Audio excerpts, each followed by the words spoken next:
The broadcast is now starting. All attendees are in listen-only mode. Good afternoon, everyone. Thank you for being here. It's a good evening for United Arab Emirates, which we have the speaker from, and earlier than lunchtime, West Coast in the United States. So thank you for being from all over the world. It is our great pleasure to host our next webinar and the last one for this year. So it is a great pleasure to do that with you and wish everybody to have a great end of the year and vacation time as well. Tonight, we will be having a specific event about leadership, a more futuristic approach, but we are glad to share what our division is about. We are ASQ, Human Development and Leadership Division, which is a global division of American Society for Quality for those who already have been with us in previous webinars. We do make sure to give and take and give opportunities in this division to our members and non-members as well. If you'd like to participate, there is always room to do that. There is different ways. You can either be a speaker on our next webinars for 2020. Actually, we have a couple of spots still open. So if you are interested to do that, or you know other speakers, feel free to reach out, and we'll make sure to find a topic that actually it's a good benefit for our members as well. You can be a mentor. We have launched our mentorship program about a couple of months ago. It's been going on so far very successfully, but there is still room there to also get involved. You can either be a mentor or be a mentee. You can be writing to our newsletter or premiers, or you can be part of our volunteer and leadership team. At the same time, you can also continue to attend these webinars. If you are a member, you will get recertification units. Please know that you have to be about 40 minutes in the webinar in order to get those recertification units. You also can learn more, not just through the webinars, but also through newsletters and premiers. So plenty of ways to get involved, stay engaged, express what your needs are, and we'll keep changing as you express those needs.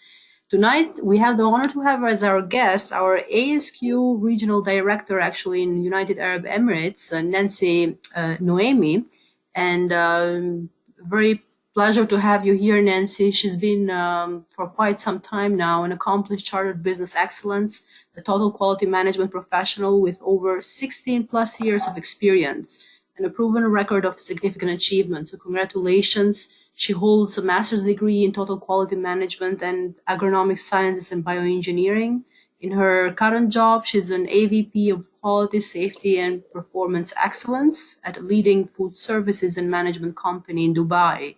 Nancy leads improvement projects through initiatives and innovative integrated approaches to achieve success in services and business excellence and sustain the competitiveness of the organization. She has quite some interesting experience there in business excellence models, government excellence programs, and cultural excellence as well.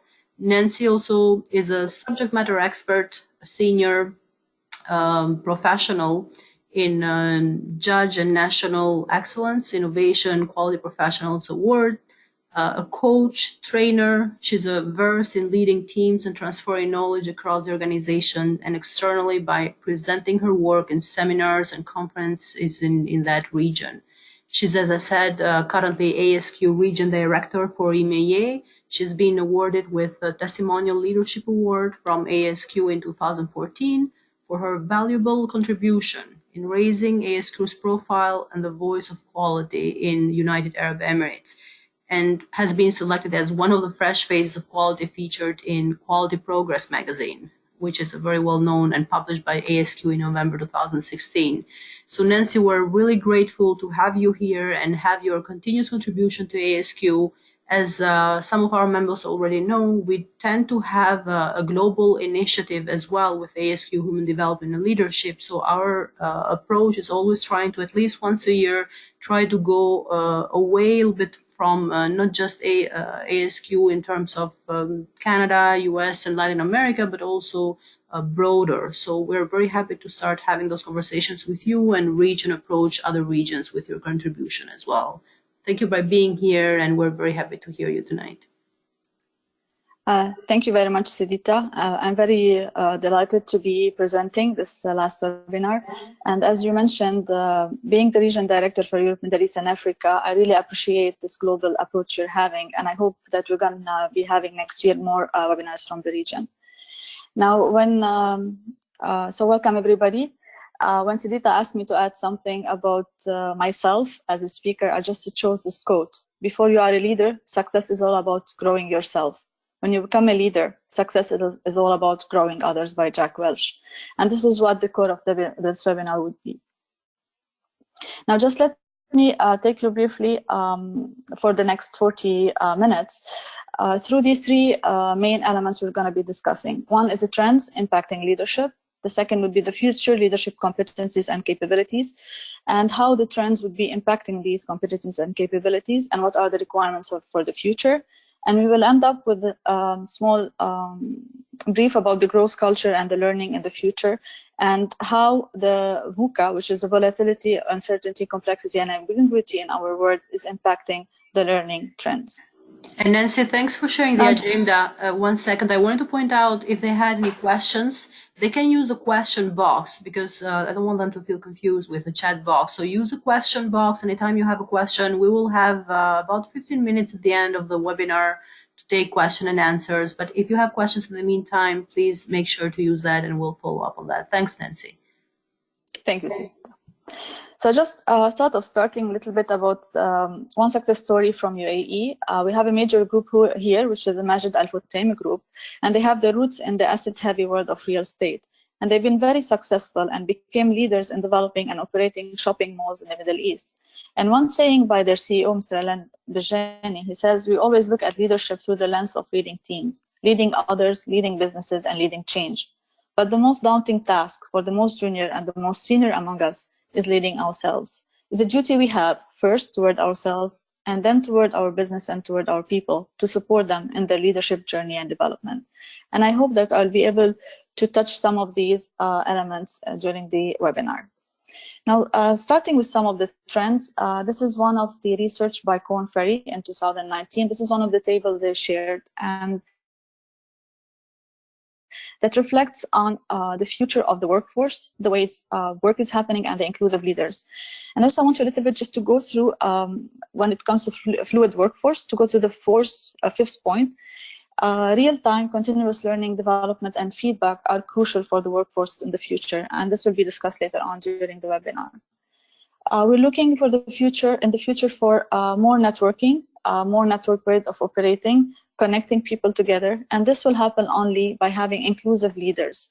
And if you look at the first point under inclusive leaders, it talks about high learning agility and lifelong learning profile. It talks about robust communication with diverse external network. So these will be the trends that we're going to be discussing, and they'll be really crucial for leaders who are going to be leading in the future. Now, I just thought a little bit to share with you a little bit about the Gen Z. The Gen Z, they will make up to 20% of the global workforce in the future. I have here a photo of my two adolescent kids, and they really represent what the Gen Z are. And if you look at the context of the world that the Gen Z is living in, they are really highly mobile, they have different realities, they really appreciate social networks, and they are digital natives.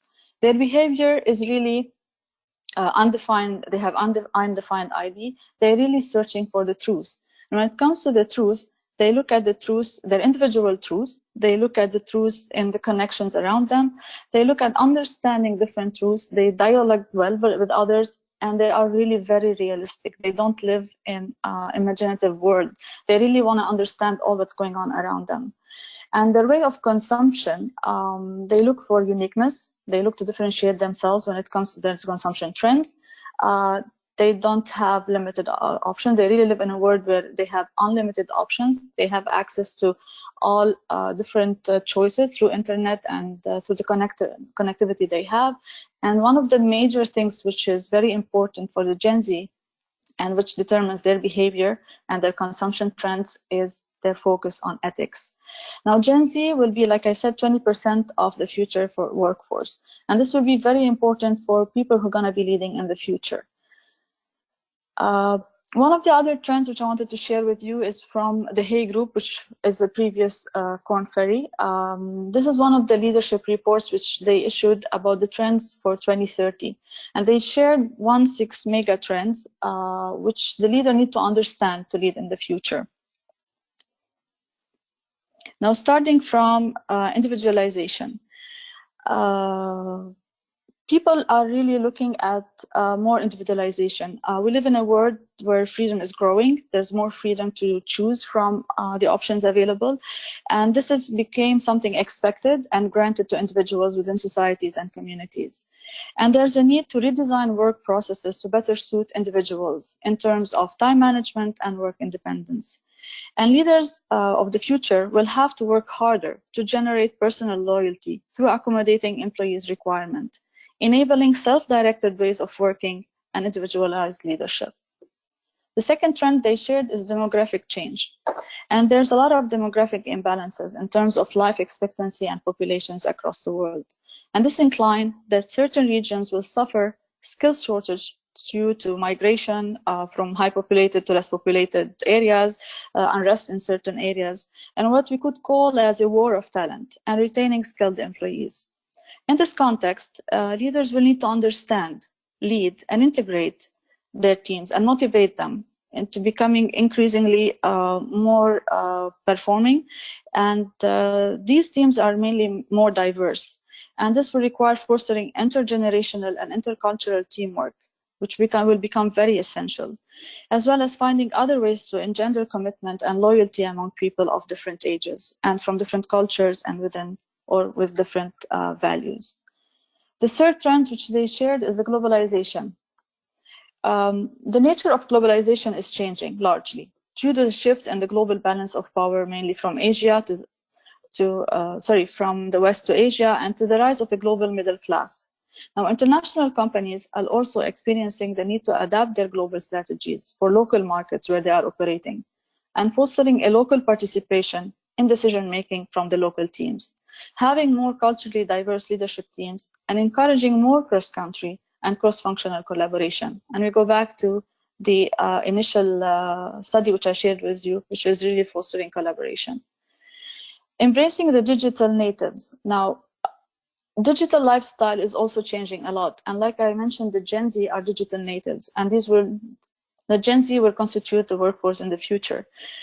And embracing the digital natives would be very essential. Leaders must embrace creativity, curiosity, and open minds to be able to deal with the Gen Z. And they should offer frameworks and guidance where needed. They should also foster collaboration and knowledge exchange between them and older workers to bridge the information gap. The fifth trend would be technology convergence and the need to harness technology to innovate. Actionable knowledge of complex technologies will become a key competence, even in non-technological fields. Leaders might know enough to keep projects going on, focused, and to hold the ring between the competing views of different team members. They will have to work through informal influence across functional and organizational boundaries. And the sixth trend is climate change. Climate change, the reduction in resources is a mounting problem, and this will be aggravated by growing industrial and residential waste in emerging and developing countries. And leaders will need to balance the competing demands of financial success, CSR, and environmental custodianship. They need to become change agents in this domain and forge new levels of intra and inter-company collaboration in order to encourage team solutions rather than the focus on individual solutions. And this all will impact the work, will impact the corporate environment, organizations, and will impact personal and team level. And that's why it will have a huge impact on leadership.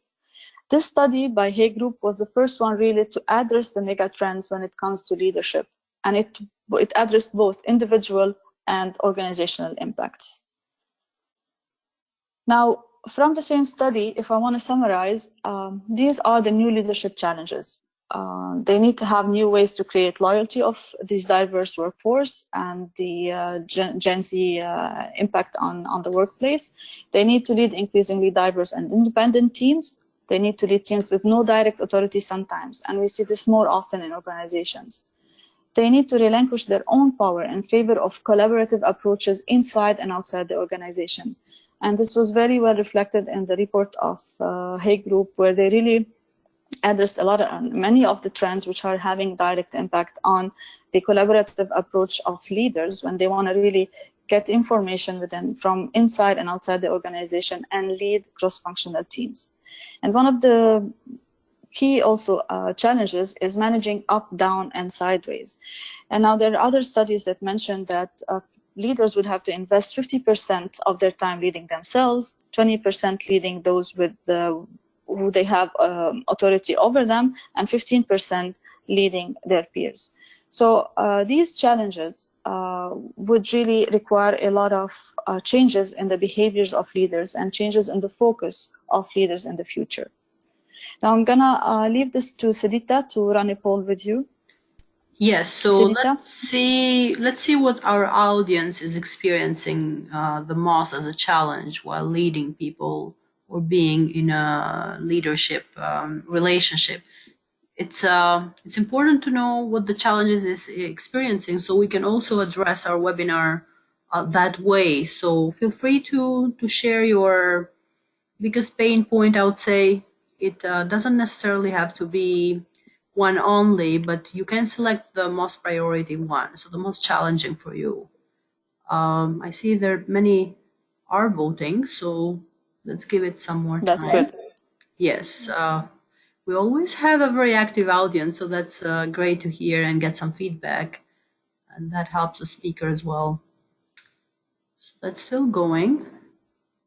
Give it a little bit more, few seconds. About 70% already voted, so that's great.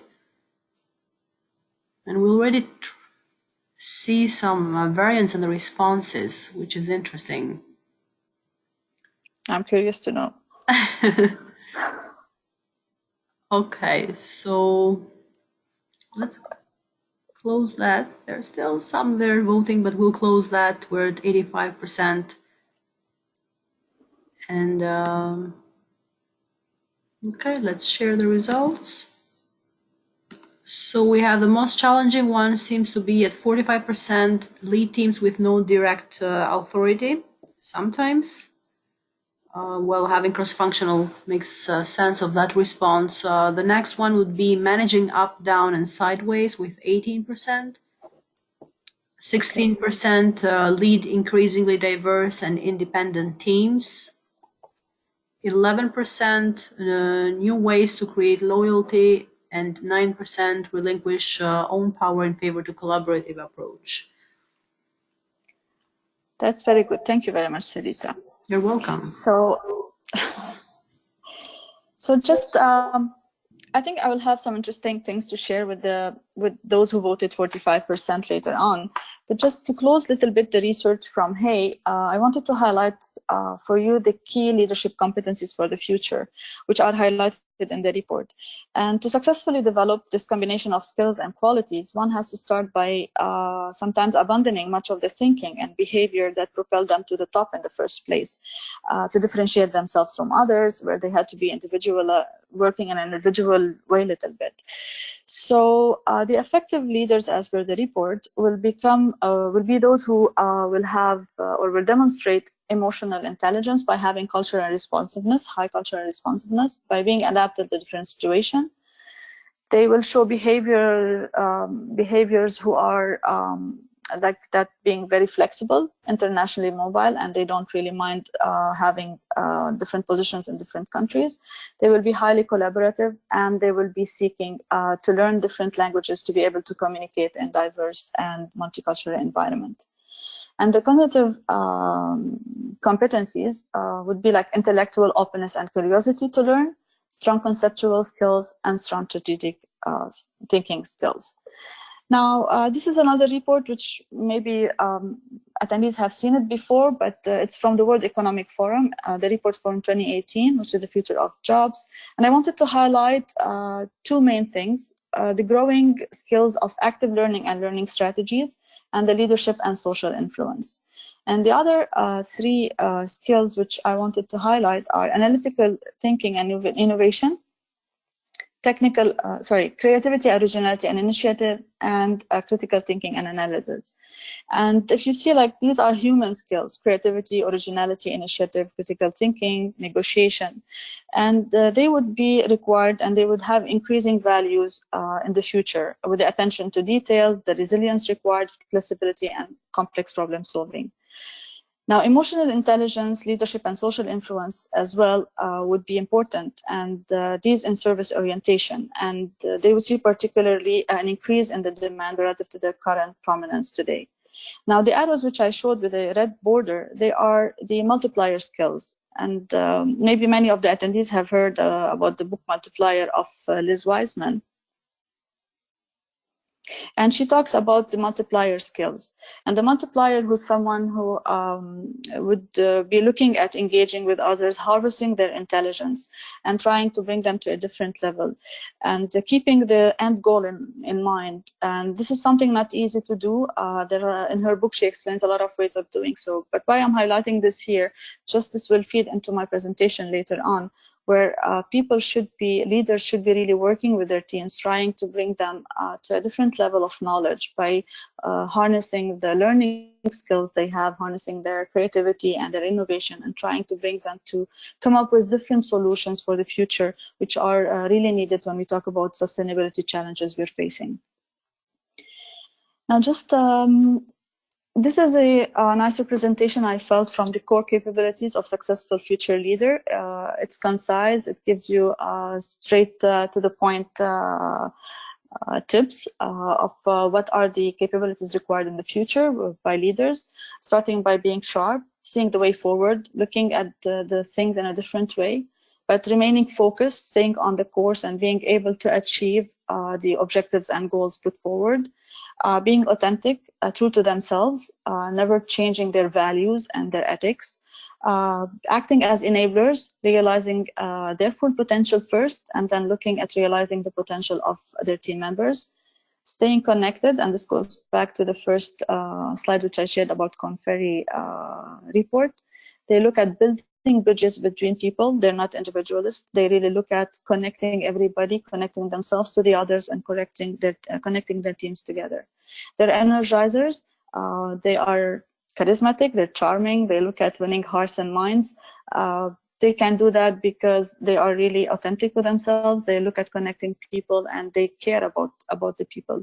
And one of the research, the new research shows that employees really look at mainly three things. One is the cause, one is the community, and the career when they're looking at remaining in the organization or leaving their organizations.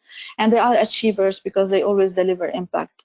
My background is a quality professional, and I always focus on the result, and we are results oriented. So I feel the leaders in the future, they need really to keep that in mind, that they need to achieve for their teams and for themselves. So they really need to be able to put forward their agenda, remain focused, and achieve whatever they are putting on the agenda. And they are pioneers. They venture in new directions. A lot of the Gen Z traits indicates that there will be less maybe entrepreneur than others, because they are really looking at some idealistic things. But to be a good leader in the future, you need definitely to be pioneer. You need to look at innovative solutions and creative ideas, and then look at new ways to connect things together. Now, just going back to the 45% who said like they're leading diverse team, I suggest a read of Erin Meyer, The Culture Map.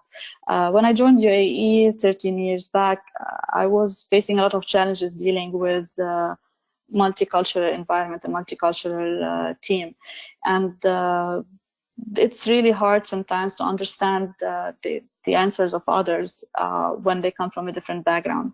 So the book is really a good read for people to understand and read people from different cultures. I'm just going to give you one example only. If you look at point number 5, when you are looking at the decision-making process, when you're dealing from someone from Europe, for example, the decision would be consensual. When you're looking at someone from Asia, It's a top-down way of deciding, and this is what they are used to. So when you expect them to come and share with you decision-making, that won't happen easily.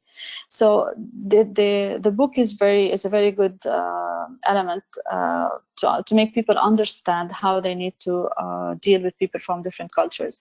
And another example is about trust. If you look at this one, there are two elements, but either it's a task-based trust or relationship-based trust. And if you look at the left side, the countries, the people coming from European countries, also they are more used to a task-based trusting, while people coming from other countries like Mexico, Russia, China, they're more their trust is more relationship-based. Now, I just want to move to the second part of the webinar, which is about a little bit the learning aspect and how leaders, the elements that leaders should focus on in the future.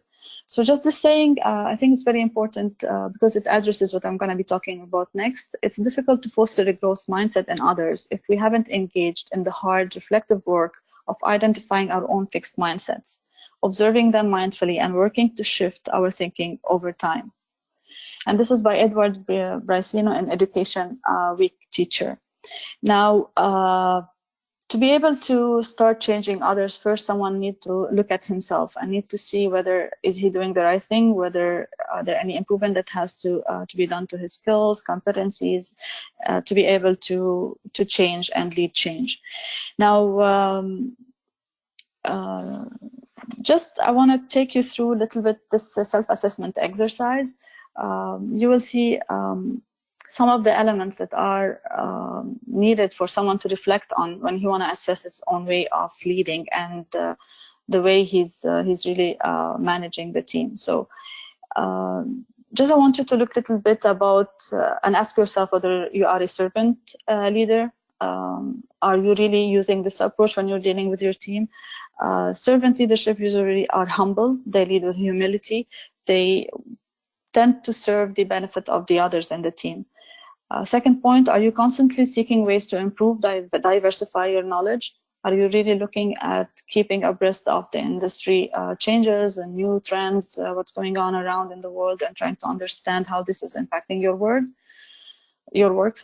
Surround yourself with able and talented people. Are you really seeking to have a team which is strong enough to support you, or you just shy away from that? Admit mistakes and look for ways to learn from. And as quality professionals, we look at the PDCA cycle, and we always try to assess how we're doing things and try to do if we did it right and if there's any way to improve. Ask what skills you and your teams will need in the future. Observe more and react less. And this is very important because sometimes we're very much reactive to what's going on around us, and we tend to jump to conclusions. The important thing is really to observe what's going on around with the team, to understand why things are happening, and try to find the right approach to modify that in a way rather than being reactive. Build smart trust. I'm not sure if attendees are familiar with Stephen Covey's Speed of Trust book and his approach and his concept of smart trust, and compared to the alternative, which is distrust and blind faith. And this is very important when you want to lead team, is to be able to build that smart trust with them. And cultivating transparency among everybody, and it starts usually with the leader who needs to open up to the team, and then this can be cascaded down to the others. One of the things which we should reflect on, whether as leaders we are approachable, whether the team feels that they can really come forward and talk to us about their issues, their challenges, and whatever comes or thoughts they have in their mind. The last point, which it's a good reflection to do, is tackle issues early on and make small adjustments. Are we good at doing this? Are we really being proactive, or are we just waiting for things really to fall and then we try to fix them? So this is a self-assessment exercise which everyone can do on his own, trying to see what he's doing right and what he can improve. Now, just going back to the smart trust, I would like to share with you this illustration, which I find very useful. There are the 13 behavior of highly trustworthy leaders are listed in here. You see, starting from the bottom up, like talking straight, demonstrating respect, creating transparency, right wrongs, show loyalty, which are character-based behaviors. Then on the top of that, you have competence-based behaviors, which starts with delivering results, working on getting better, confronting reality, being transparent, what I mentioned earlier, not trying to hide out things, clarifying the expectations with the team, practicing accountability. And if you see from, when you move from bottom up, you see you have integrity and then the intent, and then you start going into the competencies, which are capabilities and results. And the character and competence-based behavior, the three left would be the listen first, keep commitments, and extend trust. And when you do this, you will see that the trust of the team would be would improve. And these are needs to be balanced. You don't need to do all of them. You don't need to at a time, and you don't have to be best in all of them. You have to balance these ones with the behavior you're having, and you should not also move to an extreme with one and keep the others weak. So it really has to be a good balance between the behavior you are having with the team to be able to have that trust build up with them.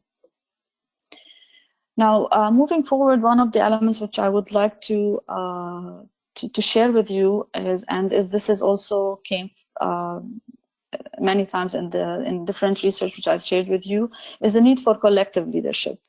And what's the benefit of collective leadership? It's really, it helps better decision. Collective leadership is really when people at different levels, whether horizontal or vertical, from different functions, even sometimes from different entities or cross countries, they work together trying to find out solutions for issues, or developing projects, or putting things in place. So the benefit from collective leadership is, first, is better decisions and increased effectiveness of the team. Because when you put different expertise together and different knowledge, definitely you will get better results. It also increases self-direction and motivation of the team. You're showing the team that you believe in them, and you're showing them that they can contribute, and which really helps them to become even more motivated. And by being motivated, and you're empowering them to be self-directed also, because the controls that come sometimes when you're working directly with one team and being on the top, that really sometimes dilutes the efforts and make people don't feel that they are really contributing in a way which shows the work that they can do and give them credit. It's shared responsibilities across, which is very important, especially when organizations are working across country, in a global way. And this helps people really contributing again to the success. Realizing potential, this gives more opportunities for people than when they are headed by one person. So you give people at different levels different opportunities to show what they can do, to share, to be able to really to fulfill objectives and have better contribution to the organization. And also increases engagement and investment of the team. Definitely it will enhance accountabilities, and it will lead to better and sustainable results. If you look a little bit at the right side of the screen, I have this table, which I really like because it summarizes a little bit what the collective leadership is. And it's really moving from the traditional leadership approach to a little bit more structured approach for collective collaboration within the organization, where organization will be seen as systems. They will be having connected networks, and it goes back to the mega trends which we observed earlier.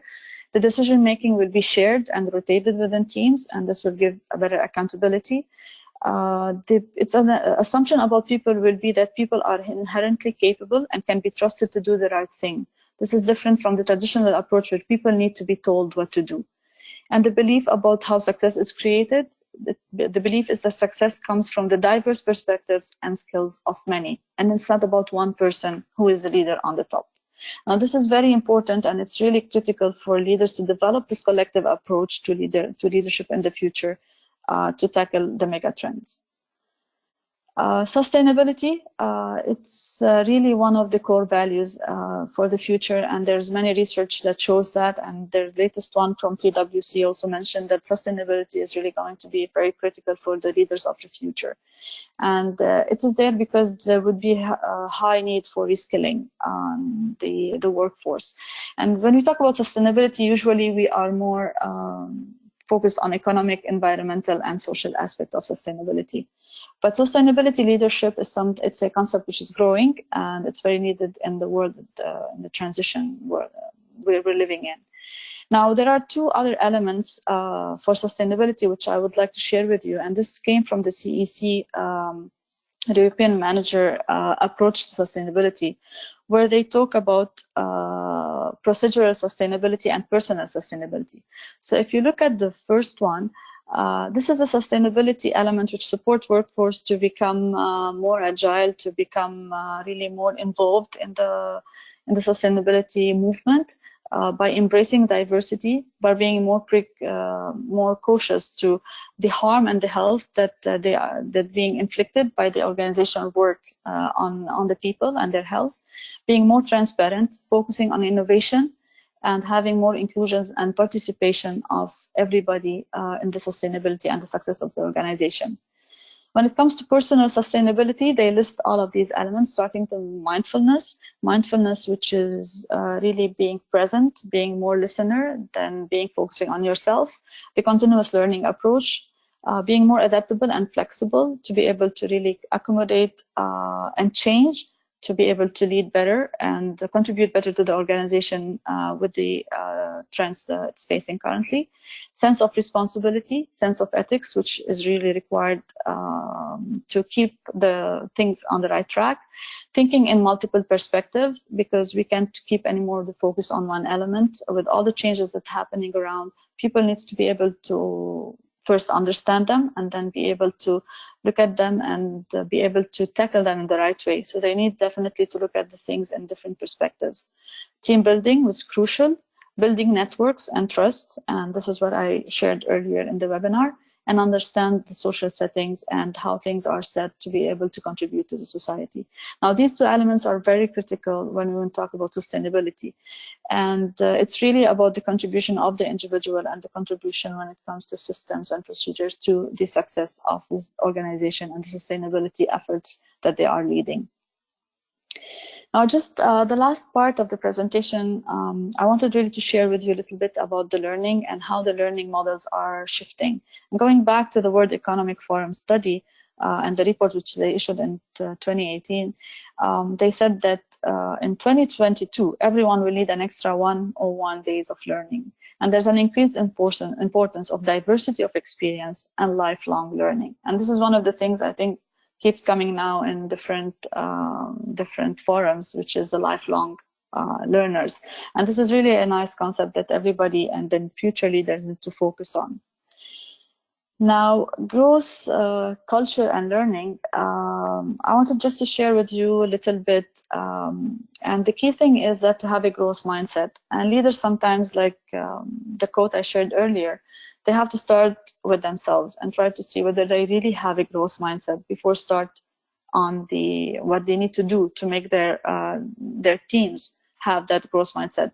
So it's all about creating a growth culture and a learning culture within the organization by focusing not just on performance, but focusing on continuous learning. And they need to lead like multipliers. They need really to encourage the growth mindset within their teams and look at how they need to fit learning within the needs of everybody in the team. They need to create a safe space to learn, space to generate ideas for employees. They really need to open the door for ideas from others. Like we said, they have to be mindful, they have to be present, and they have really to create that trust that they will be listening to their teams.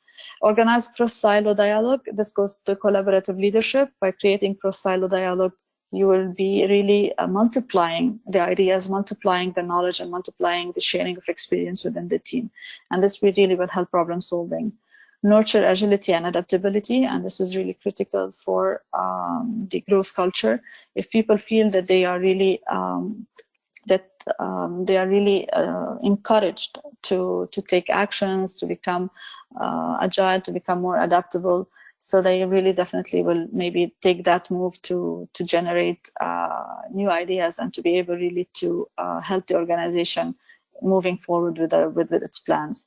Increase frequency of performance feedback, and this is one of the traits. If you read some articles about Gen Z, They really look at performance feedback to improve. And this is something maybe was not there before with the different generations, where they felt maybe that feedback isn't helpful, or feedback maybe can be seen, was seen as a negative element from their leaders. Now, the growth culture and learning, this is really moving from a performance, focus on a performance, and from a performance zone to a more wider learning zone. And this is stable also taken from Eduardo Bracino, how to get better at the things you care about. And the important thing is really to focus on improvement as an element against doing what's best we can at a certain moment. It's more about really continuously learning, continuously improving, rather than just focusing on one-time execution. And concentrating on what we haven't mastered yet rather than what we have mastered.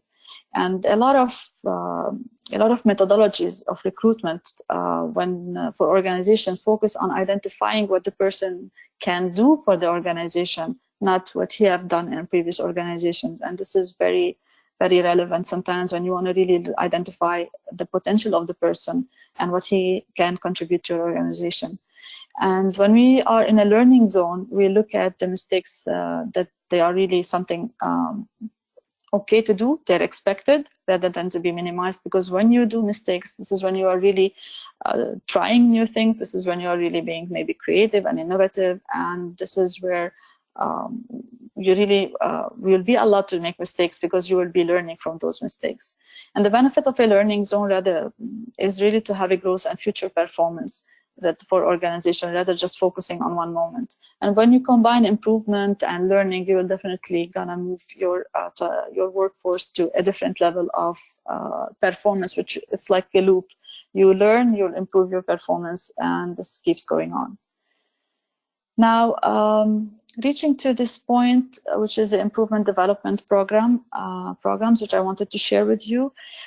These are some tips and some things which, if you want to really look at a different learning model in place, you would be trying to do, is ignite passion for coaching.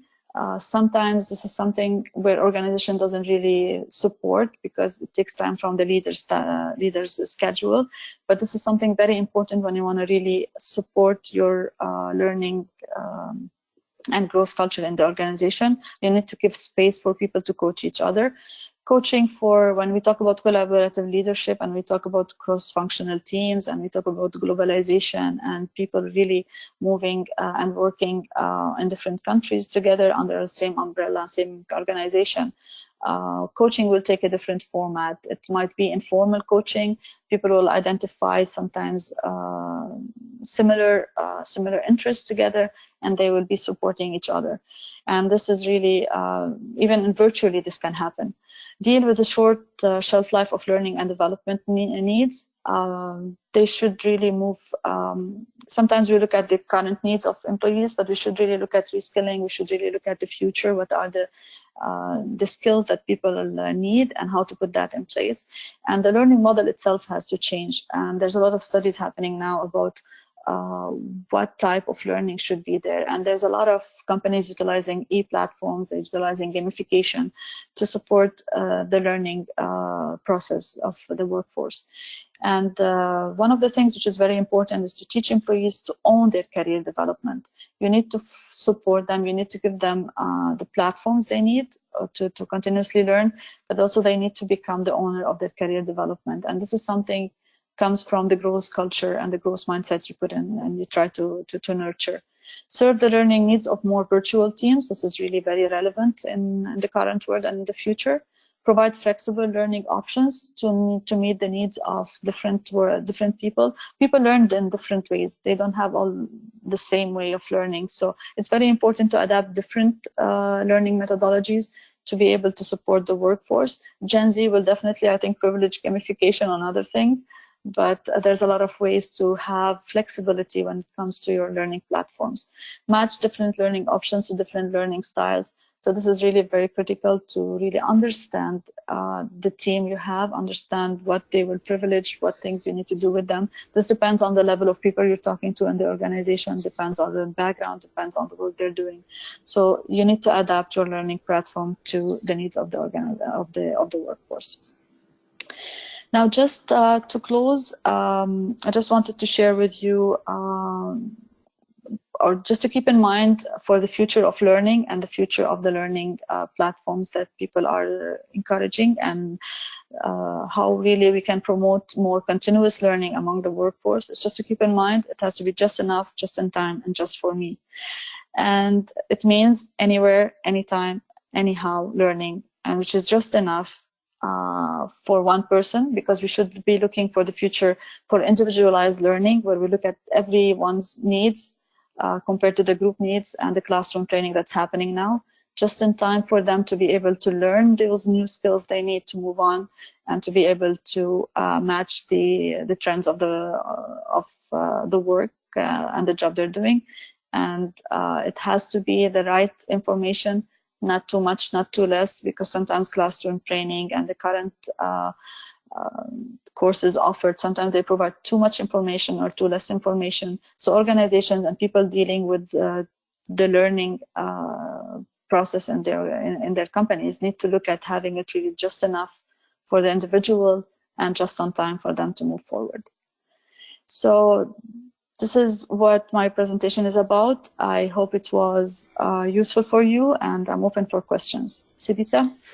Thank you. Thank you so much, Nancy. This is a lot of great information, and I'm glad we are recording the session because there is so many good sources there to go and reflect on. So as we wait for the questions, so please use the question box if you have any questions there, or if you have any comments that you'd like to make or share any of your own experiences. In the meantime, I wanted to see, Nancy, I'm very happy you mentioned the continuous learning as a key factor in there. And as we keep having new technologies, we can improve and get better and better in technologies.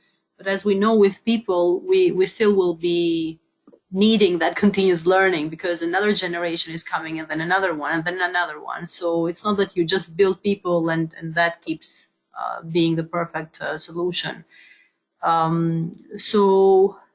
We have one of the comments here. We will be sharing the copy of the slides. Yeah, we will do that. So we will have a recording of the webinar that will be posted on our YouTube channel, whereas the copies of the slides will be posted under my ASQ on the files within this week maximum.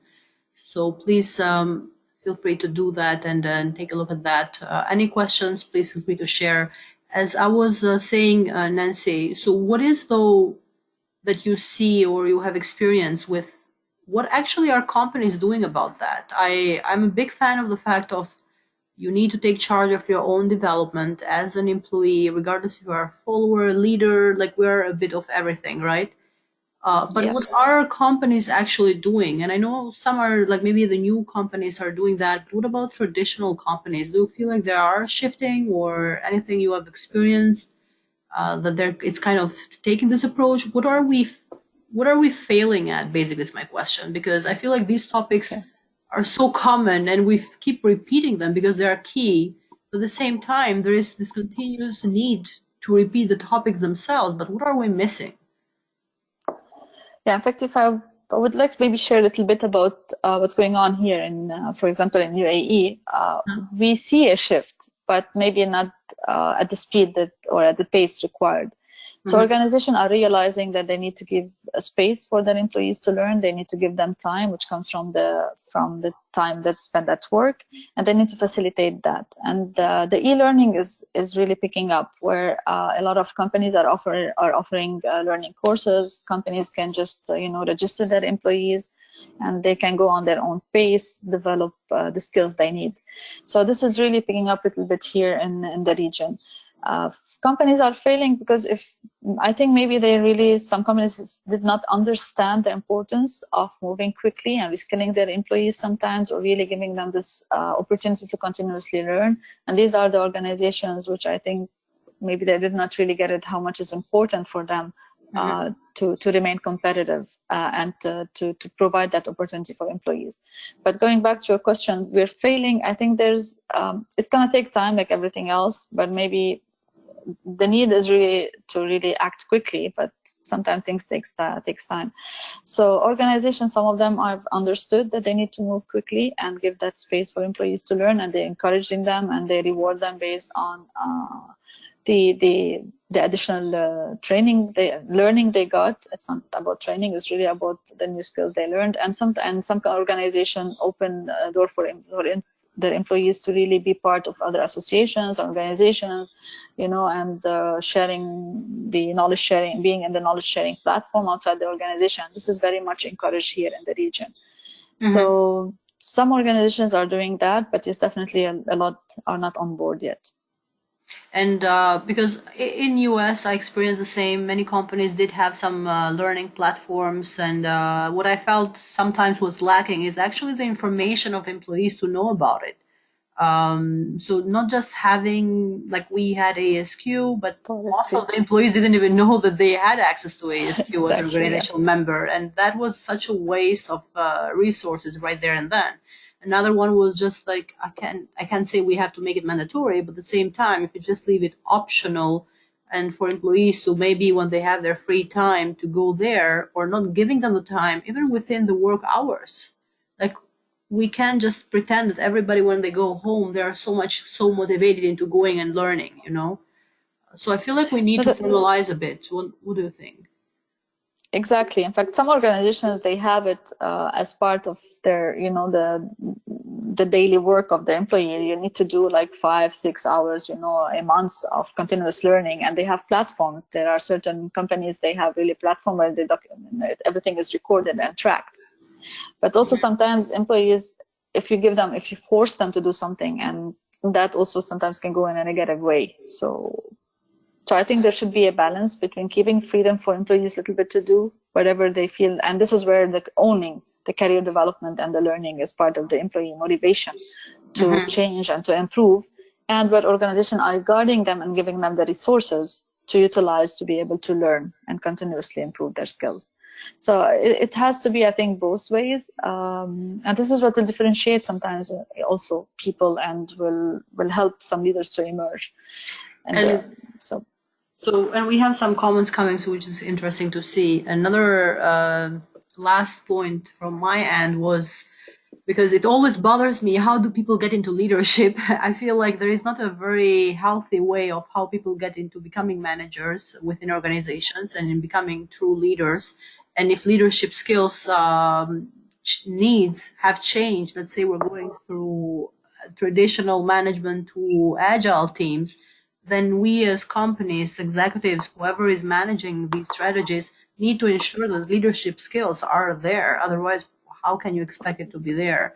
And one of the comments which we mentioned here from one of the participants is, well, how can we stay in touch with Nancy so we can know about ASQ schedule events and meetings in Dubai area? So that's another good information for that region to know how they can actually get more engaged. If there is any contact, we can share your email or however you feel. Yeah, that's fine. And I'm on LinkedIn. Anyone who connects with me, so that's the easiest way. And we have my ASQ if they are ASQ members. So I'm on my ASQ, so that can be also helpful. And you can share my email later on. Does that region have any official community or anything like that? We have, but it's closed. I am part of UAE section because I'm based in UAE, so they can reach me there. But they can search. My ASQ have a feature to search, so they can really search for my name, and I'll be happy to connect. Okay, so far you don't have a division or community based. We have community. We have my ASQ UAE. Okay, so good. That's good information for that region. That's why it's always I was thinking about my region. Yeah, the region is wider than that, so it's hard. Perfect. So, and we have another comment. I think Nancy has nailed it. Great. So the Fight for Talent is already happening already. Youngster, in my experience, are interested into the why, which actually makes me think of Simon Sinek and start with why there. Exactly. Engagement at low 20 to 30%, depending on the industry. Leadership is a path for sustainable and innovation mindset. So having enablers, basically. This is kind of a comment. A question I have, which I don't want to miss here, is how can we best encourage or motivate employees to own, which is the key, personal development and training by exemplifying sometimes. So yeah, and maybe give them incentives sometimes. Not necessarily monetary or something, but maybe create programs where people who learn more will be able to do something different in the organization, be leading different things, you know. So you encourage them, they learn, and they contribute more. Sometimes rewards doesn't have to be really something tangible, but can be something where they will fulfill their potential and showcase to the management what they're doing. So that really works well sometimes. I think what you just said, actually, it's matching one of the experiences I had previously working in a company where we started the ASQ program, which we had bought for the company. The way we started, we didn't have a quality department, so that was quite interesting and a hybrid sort of way. But the way I did it personally was I was on my own personal development, owning my own growth and whatever, which was intrinsic motivation, which some people have, so you can't just change it, they have it. And they will always will. But what you can do is use these people to be these advocates. Like the previous participant mentioned, the enables, right?